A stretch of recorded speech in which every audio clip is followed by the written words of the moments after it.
personal branding used to feel like a luxury, but now it's part of how I stay visible, get picked, and how I keep earning in a messy job market. And that's the same for you too, whether you admit it or not. If you're tired of the old cookie-cutter marketing advice and want to take your personal brand to the next level with bold, actionable strategies that truly reflect you, you're in the right place. Let's untangle your marketing mayhem with Zoe, the video confidence coach, on the Unboring Your Brand podcast. Unboring Your Brand was recorded on Wadawurrung land.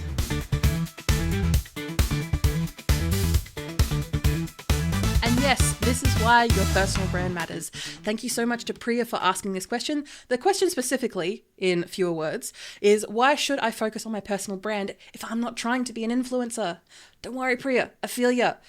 And when it comes to what we see online, and especially the loudest voices from the smallest amount of people, influencers, it makes sense because that's what we see on specifically social media, but also just in aspects of the online space, because it is their job to be noticed in the online space.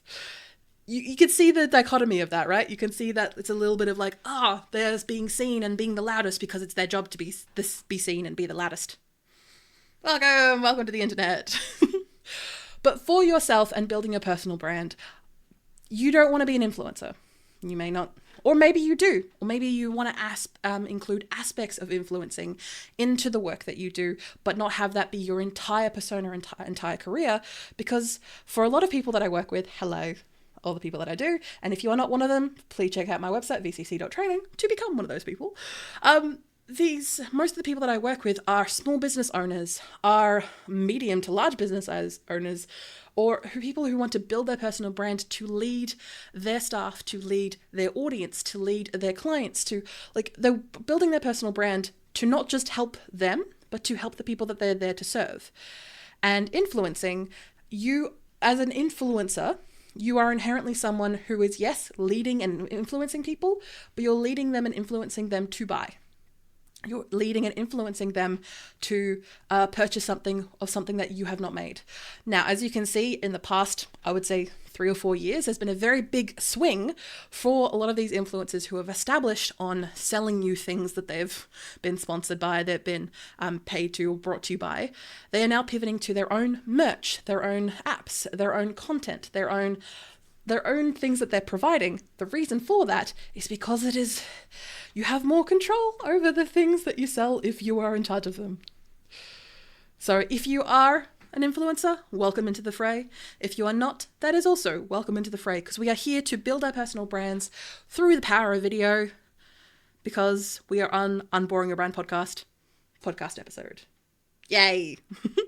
So let's continue with today's episode by let's naming the baggage, the old carpet bag in the room, which is that personal branding, in quotes, used to sound salesy, shallow, and as if it was like for scammers. What I mean by that is that previous to, I want to say realistically, 2010, 2012, of course, this is my own bias, this could totally not be the case for you, this could be a lot more recent for you, is that personal branding used to be a thing that con men would do, which a lot of people don't want to really be associated with, to be perfectly honest.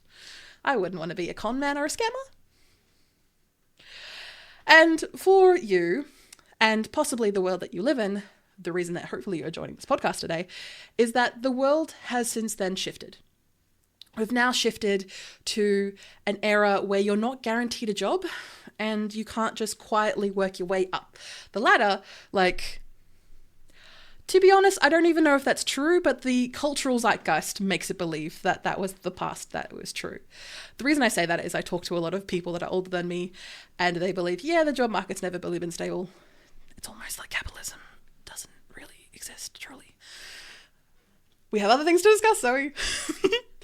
But when it comes to your personal brand, it's no longer a shifty con men thing that you need to do. Your personal brand is something that you put out there into the world. And just because you may not actively use it or be actively aware of it does not mean you don't have a personal brand. Your personal brand and your reputation are very similar. They're not the same thing. And maybe in some of the podcasts I may have said that they're the same thing, but they are very, very closely related. They're like sisters, not cousins, if we get the gist there. And your personal brand is not a logo that you go under, or it's not even your name that you may go under.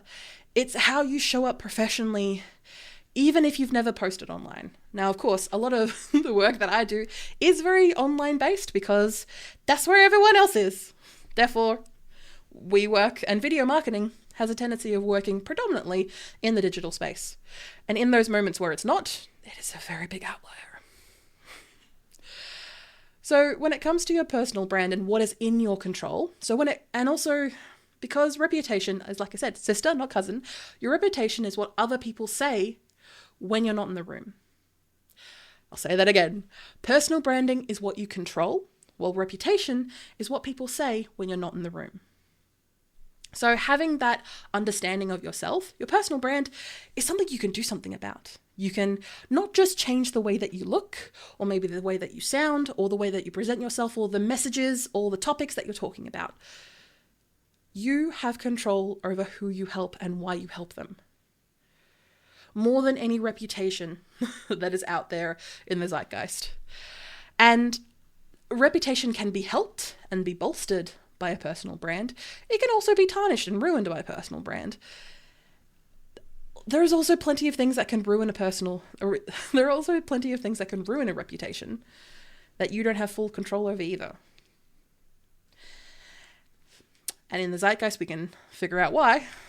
I think we both know who we're talking about.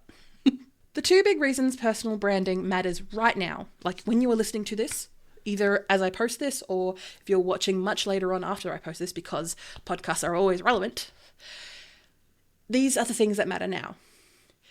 Your personal brand matters because it changes the outcomes for real people. And it works in a world that is always moving fast. The thing that is fairly constant in this world is you. And I know that may seem a bit weird. And of course, what I mean by that is that we do change. We do grow. We do evolve in our life. But your personal brand is also growing and evolving with you. You can see my podcast about evolving your personal brand as it grows with you in another podcast episode. And when it comes to being able to stand out in a job market, in a speaker roster, in a collection of people, and arguably a collection of personal brands, you need to be able to have that stand out, not just for you, but have your reputation precede you, even in situations where you don't have full control over that reputation. Because again, they're sisters, not the same thing.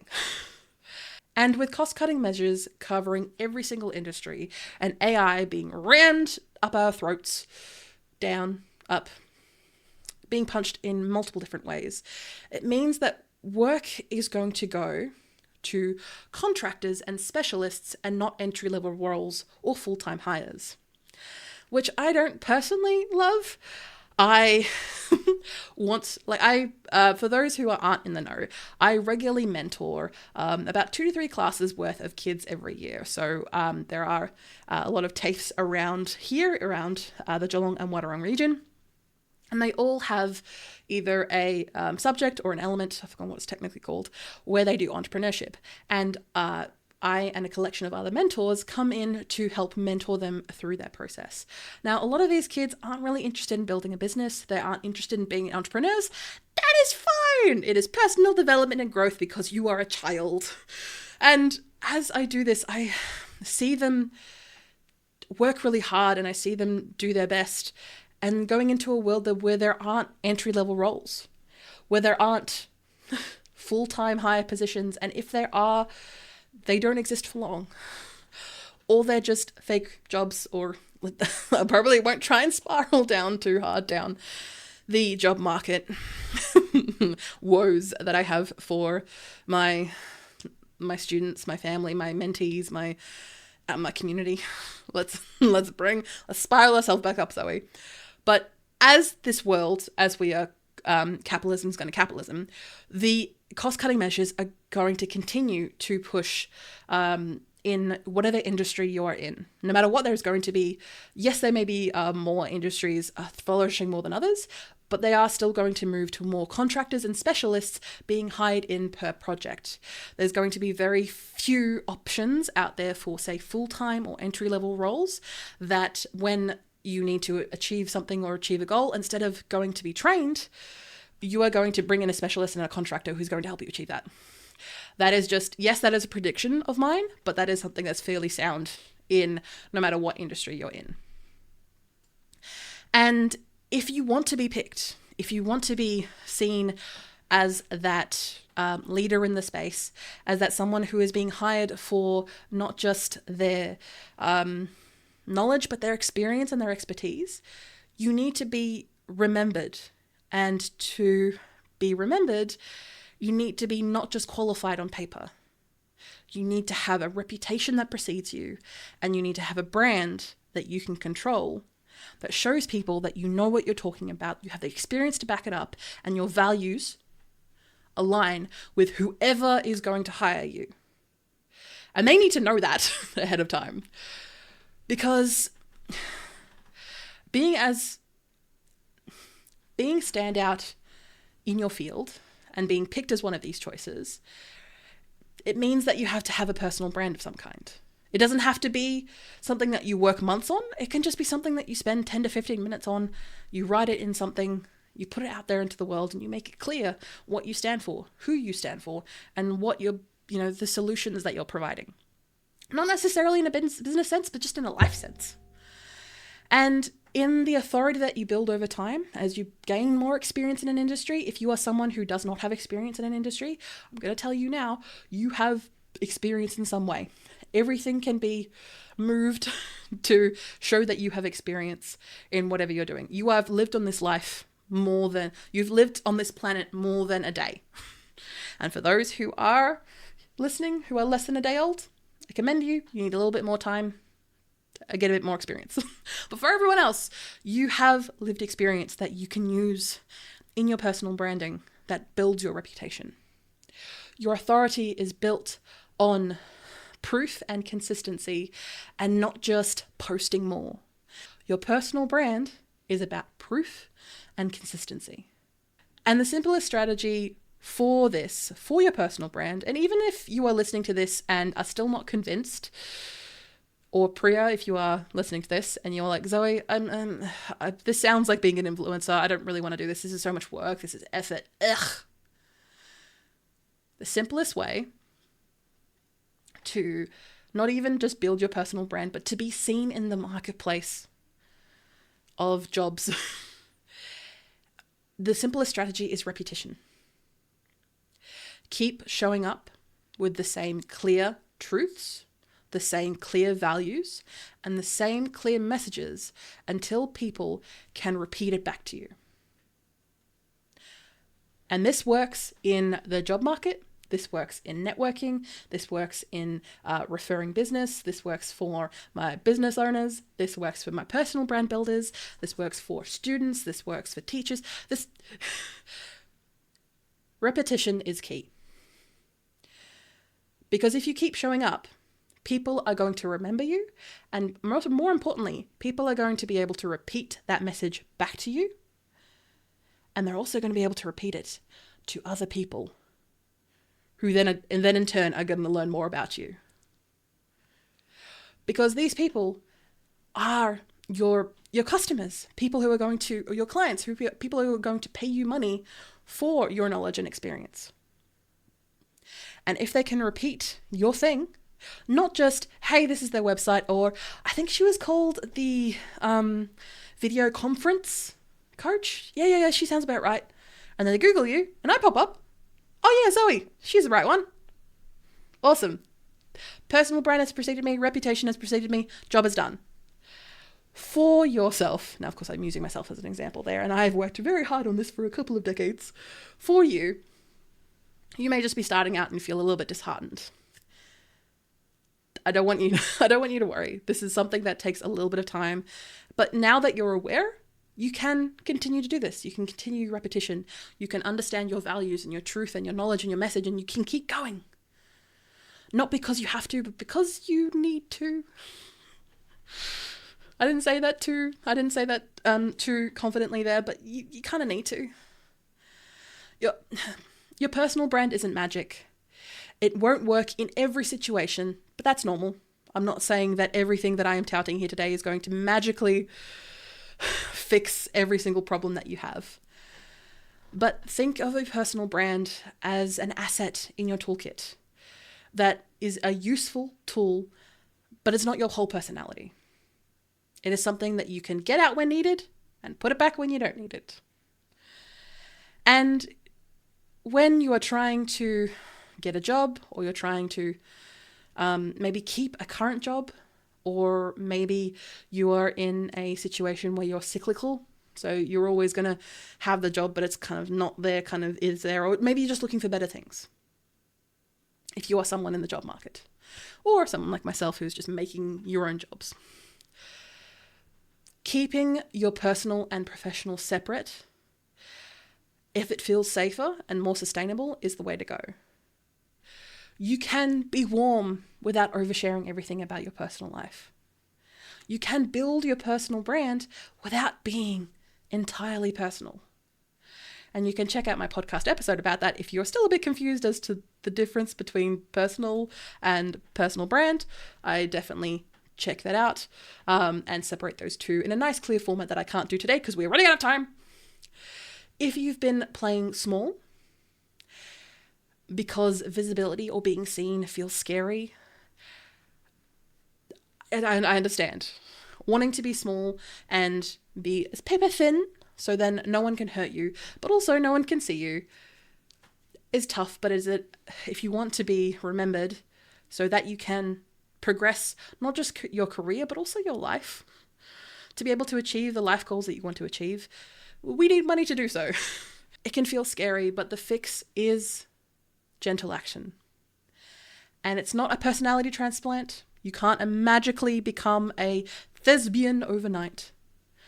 But keeping that reputation in play is going to help you build up that confidence over time. Because confidence is just practice. And it's simple. When an opportunity comes up, you're the name that people think of first. And to do that, you need to be seen, and you need to be seen often. Personal branding can feel like a luxury, but now it's part of being stayed employable and also memorable. You already have a personal brand. The choice is whether you shape it to its purpose or just let it linger in the wind. I mean, you can do that. It's entirely your choice. Or you can just leave it in a corner until you're absolutely ready for it. And then come back to this podcast. And I'll get you to dust that off again. Your brand is how you show up professionally. And your reputation is what others decide for you. You can control how you show up professionally. Your reputation is something else. But hopefully the way that you show up professionally and help people and serve people that you want to serve means that your reputation is good. Proof and consistency beats random posting and just avoiding the truth. Repeating your core message is what builds that trust recognition as well as consistency for yourself. Ultimately, treat your personal brand like an asset and not just an entire identity. Because it should work for you, not against you, hopefully. If you have been tickled, I was going to say if I've tickled your pickle, which is not right because your brain is not a pickle. If I've tickled your brain, feel free to check out these other episodes from the Unboring Your Brand podcast, episode 72, Pivot Proof Your Personal Branding, and episode 47, Your Strong Personal Branding Playbook, which are the aspects I mentioned before about your pivot-proof personal branding is about why your personal branding matters when work identity shifts happen, and why the 47 for Strong Personal Brand Playbook is why I love alliterations, don't I? I love alliterations, but then I actually have to say them out loud. I'm like, oh no. So episode 47 is my practical building blocks for personal brand that feels clear and intentional. And in those episodes, you will also find the difference between reputation and podcasting. So reputation and personal branding. I say that a lot. But if you are washing the dishes, if you are driving a car, if you are listening to this as you are doing something else, what I would love you to do when you have the opportunity to take a breath, take a breather, think for a second, take some pen and paper, because this helps you and your mind remember, and think of the sentence essentially. So I'll give you a formula so you can write this down so you can make it easier for you. So I help people do something. I am known for this topic. I help do. I am known for. An example I have is there, for me, I help values-led founders explain complex ideas simply. I am known for calm, practical marketing. That may not be true, Zoe, but that is what I'm going to leave with you today, so you can do this for yourself. Oh, I can lie my ass off. I'm not exactly that calm and succinct, but I do my best to try and help you there as we are here in the moment. For my call to action for you is make sure that if I have tickled your brain pickle at all today, make sure you join me for a disco chat on my website. Again, the link will be in the description below. So if you are someone who wants to take that next step for your personal branding and video, make sure you check me out on that and join, and we'll have a chat on my website. Last thing I would love to leave you with is, if this podcast episode has helped you at all today, make sure that you hit subscribe or follow so you don't miss the next one, which will be out next week. Same time, same place. I know. Very, very surprising. And if you are feeling generous, because hopefully you are by spending a bit of time with me, please give us a 5-star rating or a quick review on Spotify and Apple Podcasts. Well, you can't really do or. You kind of 5-star and a review, because that would help us more than you would know. Thank you so much. Hope you enjoyed the podcast. I'll see you next week. Thank you for listening or watching Unboring Your Brand. You can find detailed show notes with tools, offers, and episode transcriptions. Just click the first link in the description or go to vcc.training/podcast. Get involved and ask me anything about personal branding, video strategy, or just a friendly small business chat via my email, g'day@vcc.training. That is gday@vcc.training. The Video Confidence Coach would like to acknowledge and pay my respects to the Wadawurrung people of the Kulin Nation, the traditional custodians of the land on which I record my podcast. I pay my respects to their elders past and present. I stand with the traditional custodians of these lands in working towards a more equal future. Always was, always will be Aboriginal land. Look forward to me chatting at you next week, superstars.